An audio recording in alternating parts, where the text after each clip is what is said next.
ബഹുമാനനായിട്ടുള്ള ഒരു അംഗം ഇവിടെ പറഞ്ഞു ഭാരതാംബയുടെ പൂജിക്കുന്നത് ഞങ്ങൾ എതിർക്കുന്നു. കമ്മ്യൂണിസ്റ്റുകാരത് എന്നും എതിർത്തുള്ളതാണ് സാർ. 1942 ക്വിറ്റ് ഇന്ത്യ പ്രക്ഷോഭത്തെ എതിർത്തവരാണ് ഇവര്. സുഭാഷ് ചന്ദ്രബോസിനെ ബ്രിട്ടീഷുകാരുടെ ചെരുപ്പ് നക്കിന്ന് വിളിച്ചവരാണിവർ.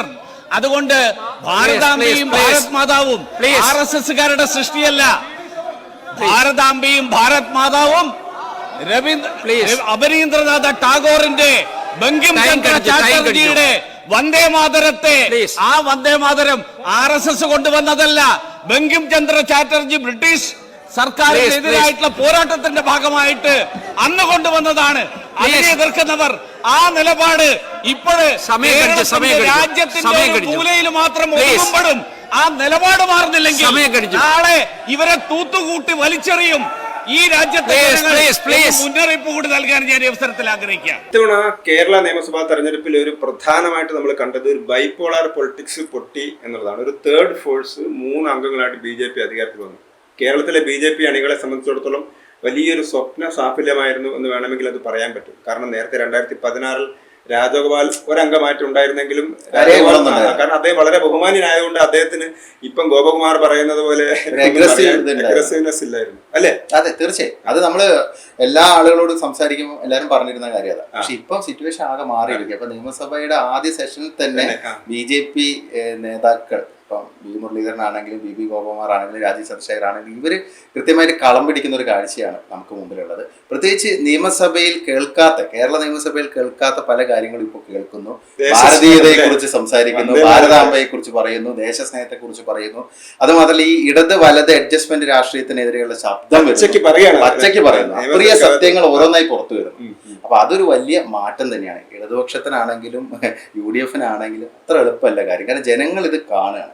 അതാണ് ആ ചേഞ്ച്. അതായത് BJP ജയിച്ചാൽ എന്താണ് കാര്യം എന്ന് ചോദിക്കുന്ന ആളുകൾക്ക് മുമ്പിൽ BJP ഇപ്പോൾ തെളിയിച്ചുകൊണ്ടിരിക്കുകയാണ്. കാരണം ഞങ്ങൾ ജയിച്ചാൽ പല കാര്യങ്ങളും ഉണ്ടാവും. നിയമസഭയിൽ BJPക്ക് ഒരു പ്രാതിനിധ്യം ലഭിക്കുമ്പോൾ ഉണ്ടാകുന്ന ഒരു ഇംപ്രഷൻ അത് വളരെ വലുതാണ്. നമ്മളൊക്കെ ആദ്യം നമ്മുടെ ചർച്ചകളൊക്കെ പറഞ്ഞൊരു കാര്യമാണ്. കാരണം പ്രതിപക്ഷത്ത് ഇപ്പം BJP ഒരു സ്വരമായിട്ട് ഒരു ബ്ലോക്കായിട്ട് മാറുന്നു എന്നുള്ളത്. കാരണം ഓൾ ഔട്ടായിട്ട് അറ്റാക്ക് ചെയ്യാനുള്ള ഒരു സിറ്റുവേഷൻ BJPക്ക് വന്നിരിക്കുന്നു എന്നുള്ളത്. കാരണം ഇടത് വലത് പാർട്ടികൾക്ക് UDFനാണെങ്കിലും LDFനാണ് മുന്നണികൾക്ക് കൃത്യമായുള്ള രാഷ്ട്രീയമുണ്ട്. പല വിഷയങ്ങളിൽ ഇപ്പോൾ ന്യൂനപക്ഷ പ്രീണനം ഉൾപ്പെടെയുള്ള വിഷയങ്ങളിൽ അവർക്ക് ഒരേ നിലപാടാണ്. അതിൽ ആരാണ് ഏറ്റവും കൂടുതൽ പ്രീണനം നടത്തുന്നത് എന്നുള്ളതാണ് ചോദ്യം. പക്ഷേ BJPയെ സംബന്ധിച്ച് ഇത്തരം വിഷയങ്ങളൊക്കെ കൃത്യമായുള്ള നിലപാട് സ്വീകരിക്കാൻ പറ്റുന്നുണ്ടെന്നുള്ളതാണ്. അപ്പം അതൊരു വലിയ മാറ്റം തന്നെയാണ്. ഇപ്പോൾ BB ഗോപകുമാറിൻ്റെ പ്രസംഗം നമ്മൾ കണ്ടതാണ്. അപ്പോൾ അദ്ദേഹം പിണറായി വിജയന്, പ്രതിപക്ഷ നേതാവ്, മുൻ മുഖ്യമന്ത്രിക്ക് അപ്പം തന്നെ മറുപടി കൊടുത്തിരിക്കുകയാണ്. അതായത് മോദി എന്ന് പറയുന്ന മനുഷ്യൻ നിങ്ങളെപ്പോലെ EDയെ കണ്ട് പേടിക്കുന്ന വ്യക്തിയല്ല. അദ്ദേഹം ഏത് സ്ഥലത്ത് പോയാലും ലോകരാഷ്ട്ര തലവന്മാർക്കൊപ്പം നിൽക്കുകയാണെങ്കിൽ ഇന്ത്യയുടെ നിലപാട് ഉറക്കെ പറയുന്നതാണ് പറഞ്ഞത്.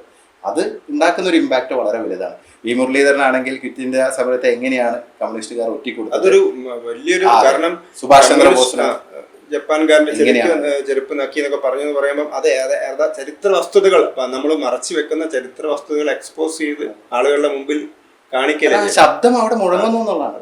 കാരണം ഒരു ഓൾട്ടർനേറ്റ് വോയിസ് വരുന്നു നമ്മുടെ നിയമസഭയിൽ. ജനങ്ങൾ ഇത് കേൾക്കുന്നു, വിലയിരുത്തുന്നു. സ്വാഭാവികമായിട്ട് ചരിത്രം പരിശോധിച്ച കാര്യങ്ങൾ മനസ്സിലാവും. മറ്റിവിടെ ഇവർ രണ്ടുപേരും അങ്ങോട്ടും രണ്ടുപേരും ധാരണ തന്നെയാണ് എന്നുള്ളത്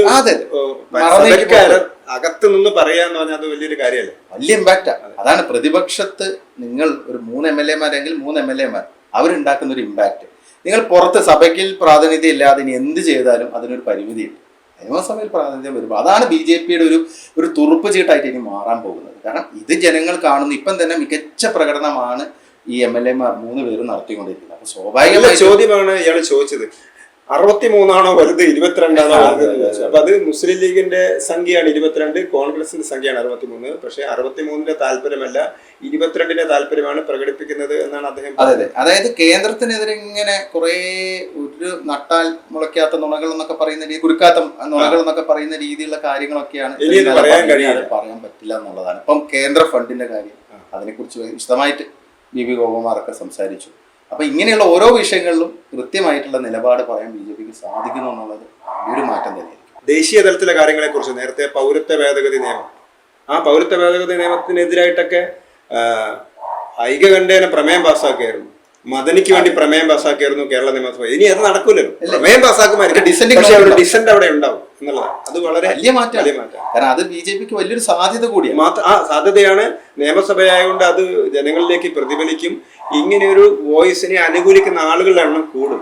ഇതുവരെ ആ ശബ്ദം പുറത്തു വന്നിരുന്നില്ല എന്നാണ്. BJP സഭയ്ക്ക് പുറത്തെന്ന് പറയുന്നത് പോലെയല്ല സഭയ്ക്കകത്തെന്ന് പറയുന്നത്. ആ ശബ്ദം എന്ന് പറയുന്നത്, ആ ഡിസന്റ് നോട്ട് എന്ന് പറയുന്നത്, അതിനെ സ്വീകരിക്കാൻ ലക്ഷക്കണക്കിന് ആളുകൾ പുറത്തു. ഇന്നത്തെ യുവതലമുറ വളരെ പ്രാക്ടിക്കലായിട്ട് കാര്യങ്ങൾ ലോജിക്കലായിട്ട് കാണുന്ന ആൾക്കാരാണ്. അപ്പൊ അവർ ചിന്തിക്കും ഇത് ശരിയാണല്ലോ പറഞ്ഞത്. അവർ ജസ്റ്റ് ഒന്ന് ഗൂഗിൾ ചെയ്ത് നോക്കും, അല്ലെങ്കിൽ ChatGPT സെർച്ച് ചെയ്ത് നോക്കുമ്പോൾ ശരിയാണ്, ഇങ്ങനെ പറഞ്ഞിട്ടുണ്ടല്ലോ CPM, അല്ലെങ്കിൽ ഇങ്ങനെ പറഞ്ഞിട്ടുണ്ടല്ലോ നെഹ്റു എന്നൊക്കെ പറയുമ്പോൾ ഉണ്ടാകുന്ന ഒരു മാറ്റം വലിയ ചേഞ്ച് തന്നെയാണ്. കേരളത്തിലെ ഇപ്പൊ രണ്ട് മുന്നണികൾ, ഈ രണ്ട് മുന്നണികളും ഫലത്തിൽ എന്താണ് ചെയ്തത്? ഈ രണ്ട് മുന്നണികൾക്കല്ലേ കേരളത്തിലെ വികസന രാഹിത്യത്തിന്റെ ഉത്തരവാദിത്തം എന്ന് അസംബ്ലിയിൽ വെച്ച് ചോദിക്കുന്ന സമയത്ത് അതൊരു പ്രസക്തമായ ചോദ്യമല്ല. അതിന് ഇവർക്ക് എന്ത് മറുപടി പറയാൻ പറ്റും? ഒന്ന് ഓരോ വിഷയത്തിലും അങ്ങനെ ചോദിക്കല്ലേ. ഇപ്പം കോൺഗ്രസ് ആണെങ്കിൽ ഇപ്പൊ ഹിന്ദുക്കളുടെ ഒരു വിഷയം വരുമ്പോൾ വൈകാരികമായിട്ട് മുതലെടുക്കാൻ ശ്രമിക്കും. ആദ്യം അവർ ശബരിമലയിൽ ശ്രമിച്ചു, ഇപ്പൊ ചോദിച്ചു. ഇപ്പം നിങ്ങൾ ശബരിമല സ്വർണ്ണക്കൊള്ളയെ കുറിച്ച് വലിയ ബഹളം ഉണ്ടാക്കി. നിയമസഭാ തെരഞ്ഞെടുപ്പിൽ തൊട്ടു മുമ്പ് നടന്ന തദ്ദേശ തെരഞ്ഞെടുപ്പിൽ അവരുടെ വിജയത്തിന്റെ ഒരു പ്രധാന കാരണമായിട്ടുള്ളത്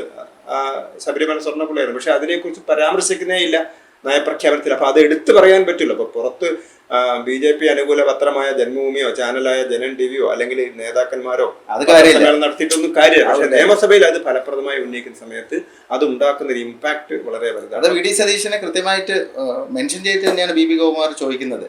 നിലപാടുകളുടെ രാജകുമാരനാണ്. പിന്നെ ഒരുപക്ഷെ V മുരളീധരനോ രാജീവ് ചന്ദ്രശേഖരനോ ഒരു സീനിയർ നേതാവ് എന്ന നിലയിൽ അങ്ങനെ പറയാൻ പറ്റത്തില്ല. പക്ഷെ ഇത് ഒരു നല്ലൊരു കോമ്പിനേഷൻ കൂടിയായി. ഒരു കോർണർ മീറ്റിംഗിൽ പറയുന്ന ലാഘവത്തോടുകൂടി തന്നെ BB ഗോകുമാർ പറയുകയും ചെയ്യും. മറ്റേതാകുമ്പോൾ ഒരു നേതാക്കന്മാർക്ക് പരസ്പരം വിമർശിക്കുന്നതിനുള്ള ചില മര്യാദകൾ ഉണ്ടാവും. പൊതുവെ ശാന്തനും സൗമ്യനും എന്നുള്ള രീതിയിലുള്ള ഒരു ഇമേജ് ആണ് അദ്ദേഹത്തിനുള്ള. പക്ഷെ ഉള്ളിൽ കൂടെ കറക്റ്റ് ആയിട്ട് തന്നെ അദ്ദേഹത്തിന് കാര്യങ്ങൾ ചോദിക്കാൻ പറ്റുന്നത്. എന്തായാലും നല്ലൊരു കോമ്പിനേഷൻ ആണ് ഈ മൂന്ന് പേരും എന്നാണ് തോന്നുന്നത്. അതെ. BJPയെ സംബന്ധിച്ചിടത്തോളം BJPക്ക് വളരെ അനുകൂലമായ ഒരു കാര്യമാണ്. ഇപ്പോൾ ഒരുപക്ഷെ അവർക്ക് ഒരു 3-4 സീറ്റ് കൂടെ ജയിക്കാൻ കഴിയുമായിരുന്നു. ഒരുപക്ഷെ സ്ഥാനാർത്ഥി നിർണയത്തിലും ഒക്കെയുള്ള അപാകതകളും പ്ലാനിങ്ങിലൊക്കെ ഉള്ള ചില കുഴപ്പങ്ങളും ഒക്കെ ഉണ്ടായിരിക്കാം ചിലപ്പോൾ തോറ്റുപോയത്. കാരണം ജയിക്കാൻ പറ്റുന്ന നല്ല സ്ഥാനാർത്ഥികളൊക്കെ നിർത്തുമായിരുന്നെങ്കിൽ കുറെ സീറ്റുകളൊക്കെ പോയിട്ടുണ്ടെന്ന് ഉറപ്പാണ്. മൊത്തം മാറിയത്. പക്ഷെ എന്നാൽ പോലും ഒരു ബ്ലോക്കായി നിന്നുകൊണ്ട് രണ്ട് മുന്നണികൾക്കും എതിരായിട്ട് ഇഷ്യൂ ബേസ്ഡ് ആയിട്ട് അവർക്ക് കാര്യങ്ങൾ പറയാൻ പറ്റും. കേരളത്തിലെ ജനങ്ങൾക്ക് അതൊരു നല്ലൊരു ശക്തി നൽകുന്ന കാര്യം. പ്രതീക്ഷ ഒരു തേർഡ് ഫോഴ്സിന്റെ ഒരു നയപ്രഖ്യാപനമാണ് ശരിക്കും BJP എന്ന് പറയുമ്പോൾ, അല്ലെ? അതെ, തീർച്ചയായും. ബൈപോളർ പൊളിറ്റിക്സ് മാറുന്നു എന്നുള്ള വ്യക്തമായ സൂചനയാണ് വന്നിരിക്കുന്നത്. അത് ഒരുപക്ഷെ BJPക്ക് വീണ്ടും സാധ്യതകൾ ഉണ്ടാവാനുള്ള ഒരു കാര്യത്തിലേക്കാണ് അത് വിരൽ ചൂണ്ടുന്നത്. അതെ.